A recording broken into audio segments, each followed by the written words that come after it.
नमस्कार, बहुत स्वागत है आपका दोपहर दमदार में खबरों के साथ। मैं हूं रीनू। सबसे पहले शुरुआत, मध्य प्रदेश में कांग्रेस को एक और झटका लगा। अब विदिशा में कांग्रेस को झटका लगा। जिला कांग्रेस अध्यक्ष बीजेपी में शामिल हो गए। नेताओं का कांग्रेस छोड़ने का सिलसिला लगातार जारी है और आप देखिए कि लोकसभा इलेक्शन के पहले कांग्रेस के जो महत्वपूर्ण नेता थे वो बीजेपी में शामिल हो रहे हैं। एक और तस्वीर आप देख पाएंगे जहां कांग्रेस को झटके पर झटका लग रहा है। नेताओं का कांग्रेस छोड़ने का सिलसिला जारी और ये नेता कांग्रेस छोड़कर अब बीजेपी में शामिल हो रहे हैं। आज आप देखेंगे बीजेपी प्रदेश अध्यक्ष विष्णुदत्त शर्मा ने इन्हें सदस्यता दिलाई। बड़ी खबर आपको दे रहे हैं, मध्य प्रदेश में कांग्रेस को एक और बड़ा झटका। विदिशा में कांग्रेस को झटका लगा। जिला कांग्रेस अध्यक्ष बीजेपी में शामिल हो गए हैं। नेताओं का कांग्रेस छोड़ने का सिलसिला लगातार जारी है। तो एक और झटका कांग्रेस को। और आप ये देखिए कि जैसे ही एक नेता कांग्रेस को छोड़ के बीजेपी में शामिल होता है तो जाहिर सी बात है कि कांग्रेस के अंदर भीतर खाने में क्या कुछ चल रहा है। क्या वो अपने नेताओं को समेट नहीं पा रहे हैं, समझा नहीं पा रहे हैं, क्योंकि एक लंबी फहरिस्त होती जा रही है नेताओं की पार्टी बदलने की और ज्यादातर जो नेता हैं वो कांग्रेस पार्टी छोड़कर बीजेपी में शामिल हो रहे हैं। तो आप देखिए कि पार्टी की रीति नीति से नाखुश या फिर यूं कहिए कि कुछ जरूरी अवसरों पर उन्हें कुछ मौके नहीं दिए गए, जिसके चलते नाराजगी। और अब धीरे धीरे कांग्रेस के जो दिग्गज नेता थे जिन्होंने महत्वपूर्ण पदभार संभाल के रखा हुआ था वो भी अब बीजेपी में शामिल होते हुए नजर आ रहे हैं। विदिशा का पूरा मामला, जिला कांग्रेस अध्यक्ष बीजेपी में शामिल हो गए हैं और अब भारतीय जनता पार्टी में शामिल जो कांग्रेस नेताओं की लिस्ट है वो लंबी होती जा रही है। संवाददाता शैलेंद्र जुड़ गए। शैलेंद्र, एक और झटका कांग्रेस को। जिला कांग्रेस अध्यक्ष बीजेपी में शामिल हो गए हैं।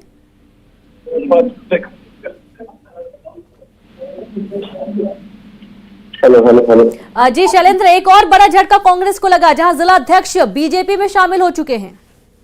बिल्कुल आपने ठीक कहा कि कांग्रेस को लगातार झटके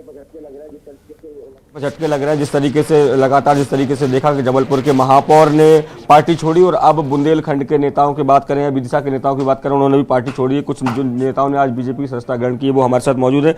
सर, क्या कारण रहे कि आपको बीजेपी में आप आए, कांग्रेस से आपका मोह भंग हो गया? पहली बात तो मैं बता रहा हूँ कि मैं लोकसभा बी.डी. शर्मा जी के लोकसभा क्षेत्र से आता हूँ। मैं अभी पूर्व उपाध्यक्ष मंडी, लवकुश नगर मंडी का उपाध्यक्ष हूँ और कांग्रेस के छोड़ने का मेन कारण ये है कि वहाँ पे कोई नेतृत्व और संगठन में कोई दम नहीं रह गई। और हमारे फादर पहले ब्लॉक प्रमुख थे, आज से नहीं, हम लोग पैतृक कांग्रेसी हैं। मतलब शुरू से हमारे ब्लॉक प्रमुख, प्रथम ब्लॉक प्रमुख हमारे पिता थे। इसके बाद मंडी उपाध्यक्ष में रहा, मेरी भाभी जनपद अध्यक्ष रहे। आज मैं पूर्णतः ये जिम्मेदारी के साथ मैं कह सकता हूं कि लोकसभा खजुराहो के हर बूथ को बीजेपी को विजय श्री दिलवाएंगे। लेकिन एक तरफ तो राहुल गांधी जी भारत जोड़ो न्याय यात्रा निकाल रहे हैं आप लोगों को एक साथ करने के लिए और आप लोग पार्टी छोड़ रहे हैं। ऐसा है कि देखिए, एक बात बताएं, राहुल गांधी हर बूथ में तो पहुंच नहीं पा रहे और जिला और बूथ का जो संगठन है वो कमजोर है। और शर्मा जी का जो संगठन है, बीजेपी का जो संगठन है, उससे हमें ये लग रहा है कि हमें यहाँ काम करना चाहिए। आप भी कांग्रेस छोड़कर बीजेपी आए हैं, क्या सोच कर है, क्या लगा आपको? कांग्रेस में कोई काम ही नहीं होता सर जी, इसलिए हमने बीजेपी ज्वाइन की है। तो आप देख सकते हैं कि तमाम जो कार्यकर्ता हैं जो बीजेपी का दामन जिन्होंने थामा है वो साफ तौर पर ये कह रहे हैं कि संगठन बेहद कमजोर हो गया है, कोई कार्यकर्ताओं की सुनने वाला नहीं और यही कारण है कि वो बीजेपी ज्वाइन कर रहे हैं। और बीजेपी के प्रदेश मीडिया प्रभारी हमारे साथ मौजूद, उनसे बात करेंगे, कोशिश करेंगे कि अगर भाई साहब जिस तरीके से देख रहे हैं कि विशेष सदस्यता अभियान चलाया जा रहा है बीजेपी में, कांग्रेस के बड़े दिग्गज नेता आ रहे हैं। नहीं, देखिए, ये तो निश्चित ही भारतीय जनता पार्टी के नेतृत्व से प्रभावित होके और नीतियों से प्रभावित होके निरंतर कांग्रेसी भारतीय जनता पार्टी में आ रहे हैं। पर कांग्रेस के लिए चिंतनीय विषय ये होना चाहिए कि जब जिलाध्यक्ष और पूर्व विधायक जैसे जिम्मेदार पदाधिकारी अगर कांग्रेस छोड़ रहे हैं तो कांग्रेस का जो वर्तमान नेतृत्व है जीतू पटवारी वो बुरी तरह विफल हो चुके हैं, फेल हो चुके हैं, वो अपने लोगों को ही नहीं जोड़ पा रहे हैं। और ऐसे में जो जीतू पटवारी ने कभी कहा था कि पार्टी जाए तेल लेने, तो सही में जीतू पटवारी ने उनको बुलाया था। भारतीय जनता पार्टी के कुंभा और बड़े नाम भी जल्द शामिल निरंतर आएंगे। मैं दोबारा कहता हूं कि जीतू पटवारी के नेतृत्व में कांग्रेस अब तेल लेने जा रही है और निरंतर भारतीय जनता पार्टी का मजबूत है। राहुल गांधी की भारत जोड़ो यात्रा होने जा रही है, उसके पहले ये कांग्रेस को झटके। राहुल गांधी ना जी बिल्कुल शैलेंद्र, आप लगातार अपनी बातचीत जारी रखें, बहुत शुक्रिया तमाम बातचीत करने के लिए। तो देखा आपने आशीष जी को आप सुन रहे थे, जिनका ये कहना है कि निरंतर कांग्रेसी नेता अब बीजेपी में शामिल होंगे, अभी और झटके कांग्रेस को लगने वाले हैं। अब चलिए अगली खबर को रुक करेंगे, बात करेंगे ग्वालियर की, जहां पर चंबल में कांग्रेस को झटका। बीजेपी में शामिल हुए 5 पार्षद। ज्योतिरादित्य सिंधिया ने सदस्यता दिलाई, 2 कांग्रेस, 1 बीएसपी और 2 निर्दलीय पार्षद हैं जो कि बीजेपी में शामिल हुए हैं। जय विलास महल में सिंधिया ने इन सभी को बीजेपी की प्राथमिक सदस्यता दिलवाई है। तो ग्वालियर चंबल में भी कांग्रेस को झटका, 2 कांग्रेस पार्षद बीजेपी में शामिल हो गए हैं। दरअसल 5 पार्षदों ने बीजेपी का दामन थाम लिया, जिनमें 2 कांग्रेस के, 2 निर्दलीय और 1 बीएसपी के हैं।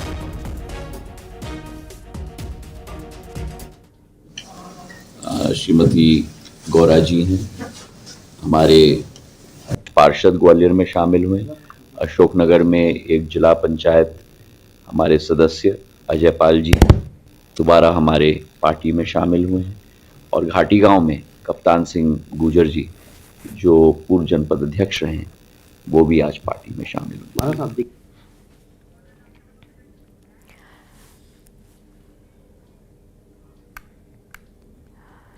सुमित्रा महाजन को कांग्रेस ने ऑफर दिया। इंदौर कांग्रेस ने भेजा सुमित्रा महाजन को न्योता, जहां लोकसभा प्रत्याशी बनाने के लिए न्योता भेजा गया।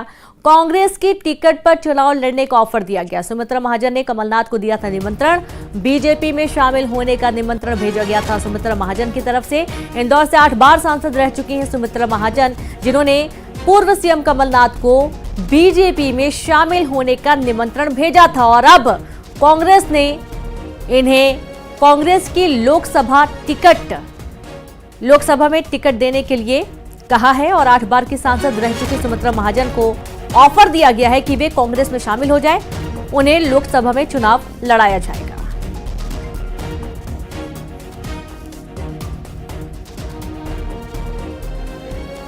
तो आप ये देखिए कि सुमित्रा महाजन को कांग्रेस ने ऑफर दिया है कि वे कांग्रेस में शामिल हो जाएंगी, तो उन्हें जाहिर सी बात है कि लोकसभा इलेक्शन के लिए टिकट दिया जाएगा लड़ने के लिए। और ये एक अलग तस्वीर सामने आ रही है, क्योंकि इसके पहले जो सुमित्रा महाजन हैं, इन्होंने पूर्व सीएम कमलनाथ को निमंत्रण भेजा था कि वे बीजेपी में शामिल हो जाए। और आप ये देखिए कि कुछ ऐसी अटकलें भी लग रही थी, लेकिन जब ये पूरा घटनाक्रम हुआ उसके बाद कांग्रेस ने भी सुमित्रा महाजन को ऑफर दिया है।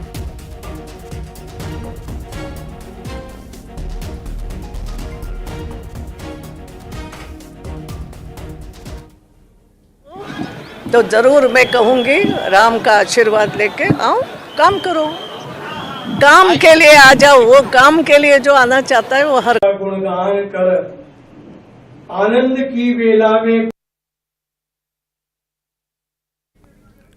गुणगान कर। और संवाददाता मिथिलेश लाइव जुड़ गए हैं। मिथिलेश, अब एक बार पहले सुमित्रा महाजन ने कमलनाथ को निमंत्रण दिया कि वे बीजेपी में शामिल हो जाएं, और उनका भी हमने बयान भी सुना कि अगर आपको काम करना है तो आप आ जाइए पार्टी में। और दूसरी तरफ जो जिला कांग्रेस, उन्होंने सुमित्रा महाजन को खुद एक ऑफर दिया है कि वे कांग्रेस में शामिल हो जाएंगी तो उनको लोकसभा में टिकट मिलेगा चुनाव लड़ने के लिए। मिथिलेश,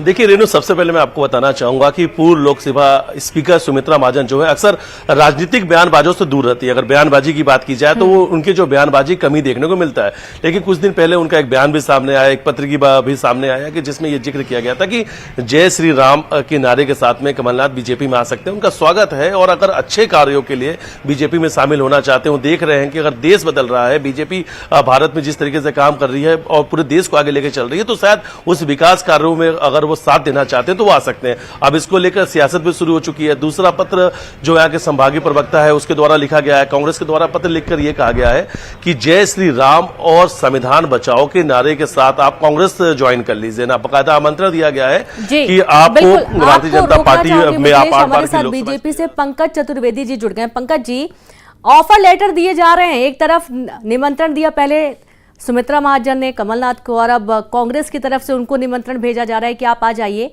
और जय श्री राम के साथ संविधान बचाना है तो आप कांग्रेस में शामिल हो जाइए, ऐसा दिया है। पंकज जी, पहला रिएक्शन आपका। रेणु जी, कांग्रेस पार्टी को तो प्रभु श्री राम की बात करने का नैतिक अधिकार ही नहीं है। अच्छा, ये तो राम नाम के राम काज के विरोधी है। जो लोग प्रभु श्री राम को काल्पनिक माने, राम सेतु को काल्पनिक माने, जिस पार्टी की मालकिन और उसके राष्ट्रीय अध्यक्ष राम मंदिर की प्राण प्रतिष्ठा के आयोजन का निमंत्रण ठुकरा दें सिर्फ तुष्टीकरण के लिए, वो पार्टी यदि राम नाम की बात करती तो शोभा नहीं देता। जहाँ तक सुमित्रा ताई का विषय, तो मुझे लगता है कि कांग्रेस पार्टी किसी दीवा स्वप्न में है। सुमित्रा ताई ने अपना पूरा जीवन समर्पित कर दिया भारतीय जनता पार्टी, जनसंघ, संघ की विचारधारा और देश की समाज की सेवा में। जब वही कांग्रेस पार्टी जिसने 9 बार जब जब सुमित्रा ताई लोकसभा चुनाव लड़ी, हर बार उनका विरोध किया और भिन्न भिन्न मुद्दों पर विरोध किया, तो मुझे लगता है कि कांग्रेस पार्टी के लोग जिस प्रकार की स्थिति है, हार के बाद बराबर हताशा है, तो मानसिक संतुलन भी थोड़ा उन कांग्रेस का गड़बड़ा गया है। अभिनव जी से भी हम पूछ लेते हैं, हमारे साथ जुड़े अभिनव जी, कांग्रेस से हैं आप। अभिनव जी, क्या चल रहा है ये? एक तो पार्टी के कई नेता बीजेपी में लगातार शामिल हो रहे हैं, दूसरी तरफ संविधान बचाना है तो जय श्री राम के नारे के साथ जो सुमित्रा महाजन है वो कांग्रेस में शामिल हो जाए, ऐसा उनको ऑफर दिया जा रहा है। देखिए, जैसे जैसे लोकसभा चुनाव पास में आ रहा है, बौखलाहट लगातार बढ़ती जा रही है भाजपा के नेताओं की, मोदी जी की, क्योंकि कैसे भी करके उनको चुनाव जीतना है। तो मैं आपको इतना बताना चाहूंगा, एक वयोवृद्ध नेत्री हैं, लोकसभा स्पीकर हैं सुमित्रा महाजन जी, शायद पंकज जी को नहीं मालूम होगा, इतने बड़े पद पे रही हैं और एक सांसद भी रही हैं, तो सोच समझकर बोलना चाहिए जो भी बोले।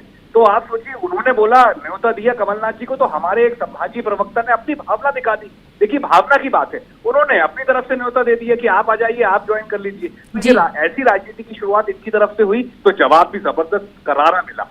तो मैं इतना कहना चाहूंगा, ये जो इस समय माहौल चल रहा है राजनीति, जो 10 साल में हमने राजनीति का जो उतार देखा है वो बहुत निचले स्तर पे आ गया और भाजपा लेके आई है। इन्हीं के नेता आप देख लीजिए किस तरीके से सत्यनारायण सत्तू जी इंदौर के, ये बीजेपी घुस गई फाटक में, आंध्र या कर्नाटक में तो घुस ही गई बीजेपी फाटक में, ये सबको मालूम है। उसके बाद आप देखिए, इनके पूर्व मुख्यमंत्री कैलाश जोशी जी के बेटे पार्टी छोड़ के आए, इतने बड़े पद पे रहे, मंत्री रहे, भंवर सिंह शेखावत जी, देवेंद्र रघुवंशी जी। तो ये दौर जो था, इनके ऐसा लगता है इन लोग को घमंड अहंकार इतना सर चढ़कर बोल रहा है। भगवान राम के नाम पर बोलते हैं, सिर्फ भगवान राम का नाम लेके राजनीति करते हैं।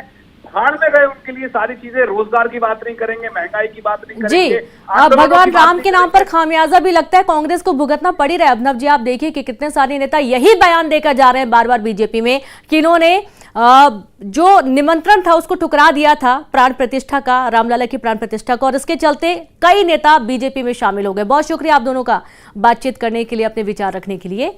देश के कई राज्यों में डिप्टी सीएम की नियुक्ति का मामला, नियुक्ति को चुनौती देने वाली याचिका खारिज हुई। सुप्रीम कोर्ट ने खारिज की याचिका, जहां डिप्टी सीएम भी एक मंत्री, एक विधायक ही है। सुप्रीम कोर्ट ने साफ किया है पद को असंवैधानिक नहीं कहा जा सकता है, और इसको लेकर देखिए आप याचिका लगाई गई थी जिस पर सुप्रीम कोर्ट ने साफ कर दिया देश के कई राज्यों में डिप्टी सीएम की नियुक्ति का मामला, और इस याचिका को, नियुक्ति को चुनौती देने वाली याचिका को खारिज किया गया है। सुप्रीम कोर्ट ने खारिज की याचिका और साफ किया कि डिप्टी सीएम भी एक मंत्री, एक विधायक ही है, पद को असंवैधानिक नहीं कहा जा सकता है। सुप्रीम कोर्ट ने यह साफ कर दिया है और नियुक्ति को चुनौती देने वाली याचिका को खारिज किया गया। तो याचिकाकर्ता का कहना था कि इस पद पर अक्सर धर्म के आधार पर नियुक्ति होती है, यह आर्टिकल 14 का उल्लंघन है। संविधान में इस पद की कोई व्यवस्था नहीं है, जिसे साफ किया गया है सुप्रीम कोर्ट की तरफ से कि डिप्टी सीएम, ये भी जो पद होता है इसमें भी एक विधायक ही होता है और किसी भी तरीके से इसे नकारा नहीं जा सकता है। संवाददाता सुशील पांडे जुड़ गए। सुशील, आप डिप्टी सीएम की नियुक्ति को लेकर जो याचिका लगाई गई थी इसके विरोध में, उसको चुनौती देने के लिए इसको खारिज किया सुप्रीम कोर्ट ने, क्या क्या कुछ बिंदु दिए गए हैं, क्या पॉइंट्स रखे गए हैं याचिका खारिज करते हुए? देखिए, साफ तौर से जो याचिका सुप्रीम कोर्ट में दाखिल की गई थी उसमें देश में जो विभिन्न राज्यों में डिप्टी सीएम की नियुक्ति राज्य सरकारें कर रही हैं उसको चुनौती दी गई थी, और उसमें ये कहा गया था कि ये जो फिलहाल डिप्टी सीएम की नियुक्ति की जाती है वो आर्टिकल जो संविधान का आर्टिकल है वो आर्टिकल 14 उसका वायलेशन करती है, क्योंकि संविधान में इसकी कोई व्यवस्था नहीं है। लेकिन सुप्रीम कोर्ट ने उस याचिका को खारिज करते हुए बड़ी बात कही और ये कहा कि डिप्टी सीएम भी एक मंत्री है और वो विधायिका का महत्वपूर्ण हिस्सा होते हैं, लिहाजा इसको असंवैधानिक बिल्कुल नहीं कहा जा सकता। और यही आधार बताते हुए सुप्रीम कोर्ट ने फिलहाल याचिका को खारिज कर दिया। सुप्रीम कोर्ट ने कहा कि इस याचिका पर सुनवाई का कोई औचित्य नहीं है, क्योंकि आर्टिकल 14 के दायरे में ये याचिका नहीं आती। अगर डिप्टी सीएम विधायिका का हिस्सा है तो वो पद असंवैधानिक नहीं है। ये फैसला इसलिए भी महत्वपूर्ण है क्योंकि आजकल देखा जाता है कि राज्यों में मुख्यमंत्री के साथ डिप्टी सीएम की नियुक्ति भी की जाती है और डिप्टी सीएम की नियुक्ति पर लंबे समय से फिलहाल विवाद चल रहा था, लेकिन आज सुप्रीम कोर्ट ने अपने इस फैसले से उस विराम पर कहीं ना कहीं ताला लगा दिया। बिल्कुल सुशील, बहुत शुक्रिया आपका तमाम जानकारी के लिए। तो ये जो तमाम सवाल खड़े हो रहे थे, विरोध हो रहे थे, इस पर विराम लगा दिया सुप्रीम कोर्ट ने और साफ किया है कि ये भी एक मंत्री और विधायिका होते हैं और इन्हें किसी भी तरीके से नकारा नहीं जा सकता है। और अगली खबर का रुख करेंगे। कतर ने उन 8 भारतीय पूर्व नौसैनिकों को रिहा कर दिया जो कथित रूप से जासूसी के आरोप में सजा का सामना कर रहे थे। भारत के अनुरोध पर उनकी सजा को कतर के अमीर ने पहले ही कम कर दिया था और उम्र कैद में बदल दिया था। अब विदेश मंत्रालय ने बताया कि उन्हें रिहा कर दिया गया। 8 में से 7 भारतीय भारत वापस लौट आए हैं। भारतीय नागरिकों की रिहाई पर भारत सरकार ने कतर की सरकार को सराहा है। 26 अक्टूबर 2023 को कतर में कथित तौर पर जासूसी के आरोप में 8 भारतीयों को फांसी की सजा दी गई थी। इसके बाद 1 दिसंबर 2023 को प्रधानमंत्री मोदी ने कतर के शासक अमीर शेख तमीम से मुलाकात की थी और दोनों नेताओं के बीच द्विपक्षीय बातचीत हुई थी। रिहाई को लेकर आज भारत सरकार की तरफ से दोपहर 3 बजे पीसी भी की जाएगी। और अब आप ये 2 तस्वीरें देखिए जहां पर वतन वापस लौटे जो भारतीय थे उन्होंने अपनी खुशी जाहिर की और दूसरी तरफ आप देख पाएंगे प्रधानमंत्री नरेंद्र मोदी जो कि खुद मुलाकात करने पहुंचे थे और इस पूरे मामले में उन्होंने ध्यान दिया, संज्ञान लिया। और अब खुशी की बात यह कि 8 भारतीय जिन्हें सजा का प्रावधान था वो रिहा हो चुके हैं। 7 भारतीय अपने भारत देश, अपने वतन वापस आ चुके हैं। तो आप ये देखिए कि आपको हम कुछ नाम भी दिखा रहे हैं टीवी स्क्रीन पर जिन्हें भारत वापस लाए जाने की प्रक्रिया हुई और 7 भारतीय वतन वापस लौट चुके हैं।